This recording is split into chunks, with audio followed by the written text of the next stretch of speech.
These refugees in the port of Piraeus could be considered the lucky ones.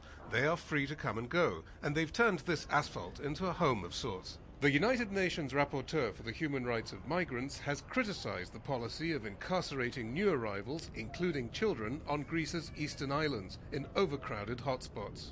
A policy François Crépeau says stems from a flawed European Union deal that tasks Turkey with holding on to people trying to reach Europe. Greece implements detention of children, and children should not be detained, period. The United Nations Committee on the Rights of the Child has determined that administrative detention can never, ever be in the best interest of a child. Many asylum applicants have appealed against their rejections and await judgment in Greece. If they lose, they'll be sent back to Turkey, because that's where almost all of them entered Europe from. Abdullah, who says he's 16 but looks more like 14, says he had to work to pay people smugglers. I am alone. I worked there because my father is 53 years old.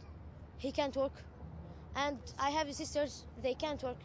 Just the men working in Syria. Okay, and I am Syrian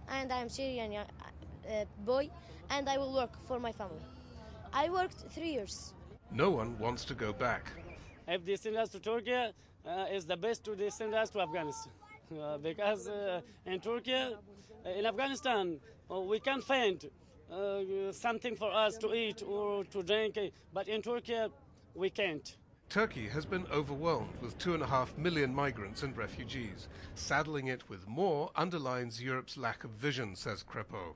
Greece, too, has had its problems. 3 years ago, it was incarcerating refugees on the mainland, and there was no proper asylum system in place. Last year's flood of refugees caught authorities unprepared.